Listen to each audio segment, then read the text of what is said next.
Assalamualaikum warahmatullahi wabarakatuh. Apa kabar teman-teman semua? Selamat datang di channelnya Willy Apiantara. Dan hari ini aku pakai topi yang berbeda. Biasanya pakai topi yang ini. Berhubung sudah mendekati bulan Ramadan, jadinya ganti image dikit. Oke, hari ini pengen cerita aja sih sebetulnya tentang sebuah lagu yang sudah dirilis tanggal 9 April kemarin. Judul lagunya adalah Berjuta Rindu, dan itu adalah single religi pertamanya seorang Willy Apiantara. Ada apa di balik lagu itu, dan bagaimana lagu itu bisa terjadi? Aku pengen cerita aja di video ini. Ya Nabi ya Muhammad, ya Habib Rasulullah, semoga selalu tercurah salawat atas dirimu. Ya Nabi sholatullah, ya Rasul salamullah, berjuta rindu padamu, semoga kelak akan bertemu. Oke, first of all, sebetulnya keinginan untuk membuat single religi itu udah lama sekali ada. Itu tepatnya sudah 8 tahun, sejak tahun 2013. Jadi waktu itu aku sama mamaku punya kesempatan, alhamdulillah, untuk mengunjungi Tanah Suci, Mekah dan Madinah. Waktu itu kebetulan dalam ibadah haji keperluannya, dan itu adalah sebuah perjalanan spiritual yang sangat berbeda, dan jujur aja mengubah pandangan aku terhadap kehidupan spiritualitas. Dan sejak saat itu terjadi suatu keinginan yang begitu kuat di dalam diriku untuk bisa mengeluarkan single religi. Jadi bukan baru sebetulnya. Terus kenapa lagunya Berjuta Rindu gitu kan? Terus kenapa nggak lagu lain gitu yang temanya mungkin lebih berhubungan sama bulan puasa dan lain sebagainya. Pertama-tama, aku tidak menciptakan lagu religi hanya karena ini sudah mau masuk bulan Ramadan. Nggak, sama sekali nggak. Bahkan sebetulnya aku tuh pengennya kalau bisa ngeluarin EP gitu, jadi lebih dari satu lagu. Sejujurnya ada sekitar 4 lagu yang udah ada di kepalaku yang temanya religi gitu, cuman belum bisa dikeluarin. Kenapa? Karena sejak tahun 2013 sampai dengan sekarang sudah berkali-kali aku berusaha untuk membuat aransemen atau juga berusaha untuk menyanyikan lagu tersebut, tapi nggak bisa-bisa gitu. Entah ke distract sama kerjaan, entah itu mencoba bikin terus ngerasa nggak cocok dan lain sebagainya. Meskipun udah tahun demi tahun berlalu, biasanya kan kalau orang punya project tapi ketunda-tunda melulu, akhirnya kan nggak jadi gitu ya. Kalau aku berpikirnya bakal begitu juga, tapi nggak tahu kenapa malah keinginan itu datang semakin kuat. Sampai akhirnya tahun 2020 kemarin, tepatnya di akhir 2020, ketika sedang berpikir untuk program apa yang bisa aku laksanakan di tahun 2021, untuk WFA Entertainment ya, komunitas yang aku pimpin sebagai creative director, aku ngerasa kayak harus dibikin deh. At least satu harus jadi deh itu. Gimana pun caranya. Ngalir aja prosesnya. Dari 4 lagu yang aku bilang itu, 2 lagu tercipta tahun 2013, tapi bukan lagu itu yang akhirnya rilis. Kemudian sekitar tahun 2014 atau 2015 dapat lagi 1 lagu, dan belum rilis juga. Nah, kalau lagu ini aku lupa-lupa tuh melodinya datang dari kapan, tapi liriknya baru jadi pas bulan Januari kemarin. Singkat cerita, aku bikin aransemennya. Aransemennya aku coba buat di awal Januari kemarin dan revisi sampai 3 kali. Awalnya pengen bikin kayak nuansanya agak akustik, aku pengennya sangat sederhana gitu kan. Aku ngerasa nggak cocok.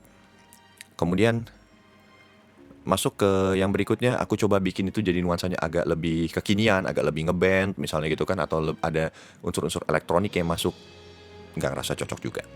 Dan akhirnya aku mencoba untuk kembali ke akar rumput seorang Willy Apiantara.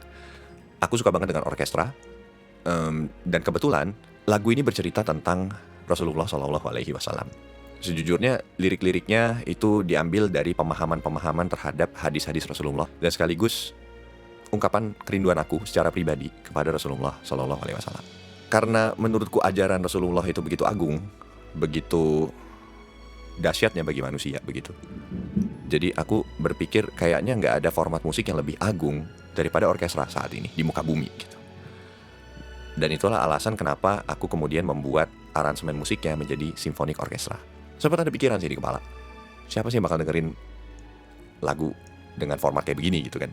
Zaman kayak gini, zamannya semua serba simple, semua serba akustikan, semua serba EDM bahkan gitu kan di skema musik Indonesia gitu. Nggak tahu kenapa aku kayak ngerasa ini adalah format yang paling tepat untuk lagu itu. Nah, setelah aransemennya jadi, aku mencoba menyanyikannya sendiri. Karena memang tadinya niatnya gitu kan, mau dinyanyiin sendiri. Udah aku record, udah aku rekam. Tapi sampai pada satu titik, selesai recording itu, aku dengerin ulang dari awal sampai habis. Aku ngerasain bahwa ada konten di suaraku yang menurut aku tidak pas dengan lagu ini. Nggak tahu, muncul begitu aja dan aku ngerasanya kayak nadanya pas, aku nyanyikan dengan pitch yang sangat terkontrol, artikulasi yang sangat terkontrol, dinamika yang sangat terkontrol. Tapi entah kenapa rasanya nggak pas aja gitu di suaraku. Dan di hari itu aku ngambil satu keputusan bahwa lagu ini sepertinya tidak bisa aku yang menyanyikan.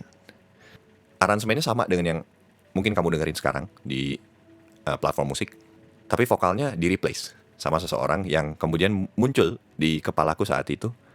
Setelah mikir merenung cukup panjang gitu, ngemilih-milih siapa yang kira-kira tepat untuk membawakan lagu ini.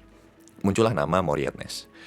Morie ini adalah seorang anak yang aku ikutin perjalanan bermusiknya sejak dia masih SD, kelas 5 apa kelas 6 gitu. Kita ketemu di sebuah lomba, aku jadi juri, dia jadi peserta. Aku tahu bahwa ini anak punya suatu kemampuan yang di atas rata-rata gitu ya. Dan Morie ini punya karakteristik suara yang menurut aku punya cirinya sendiri. Namun, sebagai penyanyi muda, punya jiwa yang eksploratif.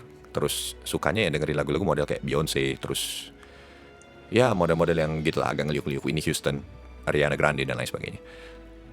Nah, lagu ini, Berjuta Rindu, tidak dalam kapasitas yang seperti itu. Tapi aku tahu ada konten di suara Morie itu kayaknya cocok deh sama lagu ini. Nah, aku coba hubungin Morie. Oke, aku bilang gini, Mo, kakak punya sebuah lagu, ini lagu religi. Kira-kira kamu mau nggak menyanyikannya buat kakak? Alhamdulillah banget.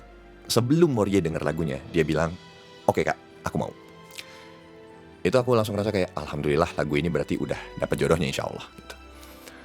Ya udah, lagunya aku kirim ke dia, kita pelajarin secara online.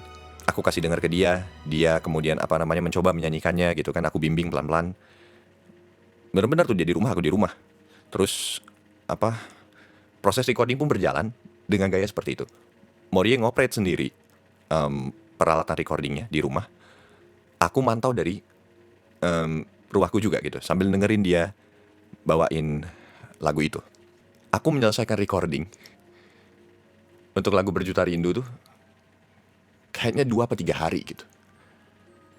Morie menyelesaikannya dalam kurun waktu 3 jam. Surprise banget sih kalau aku. Dan makin menyadari bahwa kalau lagu itu udah nemu sama jodohnya, it will be mengalir seperti itu aja. Alhamdulillah selesai. Waktu itu kalau nggak salah masih revisi dapat 2 kali. Karena ada beberapa part atau penggalan-penggalan yang menurut aku masih kurang pas. Jadi aku suruh Morie untuk melakukannya lagi gitu. Sebagai yang menciptakan lagunya, terus nge-produce lagunya, ngaransemen lagunya, nggak tahu kenapa ini lagu tuh punya satu connection yang sangat dalam buat aku. Sangat-sangat dalam. Buat saya, sosok Rasulullah SAW itu adalah orang yang sangat memikirkan umatnya. Saya belum pernah dengar cerita ada orang ketika di ujung tanduk mautnya gitu, sakaratul maut, malah mikirin orang lain yang bahkan belum pernah dilihat. Dan itu adalah kita semua yang belum pernah dilihat sama beliau gitu. Dan satu lagi yang sangat menarik menurut saya adalah Nabi Muhammad juga pernah bicara sama sahabat-sahabatnya beliau pada saat beliau baru pulang dari Haji Wada. Beliau bilang sama sahabat-sahabatnya, saya merindukan saudara saya. Sahabat-sahabat Nabi bilang, bukankah kami saudaramu ya Rasulullah? Dijawab sama Nabi gini, kalian sahabat-sahabatku, tapi saudaraku adalah mereka yang belum pernah bertemu denganku, namun mereka beriman kepadaku, bahkan tanpa melihatku. Kisah itu benar-benar bikin aku terenyuh gitu ya. Luar biasa gitu. Luar biasa bagaimana beliau tuh mikirin umat tuh segitunya gitu loh. Terus cerita tersebut kemudian menginspirasi bagian awal daripada lirik lagu ini. Walau diriku tak pernah menjumpaimu,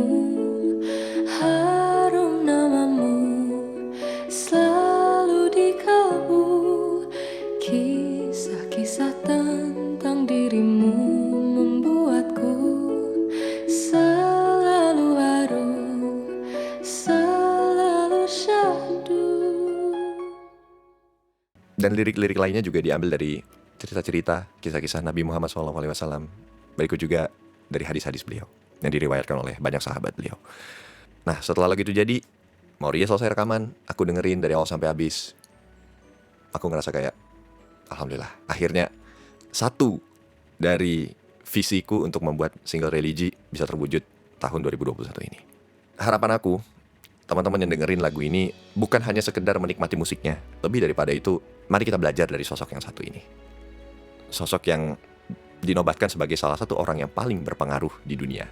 Kita ambil keteladanan dari beliau gitu loh. Banyak banget hal yang baik gitu dari beliau yang bisa kita pelajarin. Soal kepemimpinan, soal kehidupan sehari-hari gitu kan. Soal berbisnis, berusaha, bekerja, dan lain sebagainya gitu. Menurut aku, alangkah banyaknya dan alangkah baiknya keteladanan itu yang kalau dipatrikan di dalam diri kita, insya Allah itu akan menjadi suatu cahaya. Seperti ada di dalam liriknya itu kan, engkaulah cahaya bagi manusia, beruntungnya aku menjadi umatmu.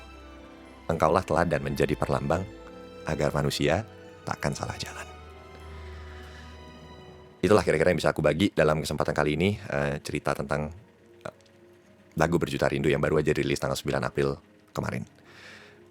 Teman-teman bisa menikmati lagu Berjuta Rindu di platform streaming yang teman-teman suka, yang teman-teman pakai, Spotify mungkin, Apple Music, iTunes, dimanapun itu. Atau nonton videonya di YouTube. Nanti video klipnya insya Allah juga akan rilis di pertengahan bulan Ramadan. Dan bantu aku memulung amal dari lagu ini. Tolong share ke teman-teman yang lain, sehingga lagu ini bisa sampai lebih banyak kepada orang-orang yang juga turut merindukan Nabi Muhammad SAW. Makasih, itu aja. Assalamualaikum warahmatullahi wabarakatuh. Mohon maaf lahir dan batin. Selamat berpuasa. Semoga puasanya diberikan kelancaran dan keberkahan oleh Allah Subhanahu wa Ta'ala. Amin. Ya Nabi ya Muhammad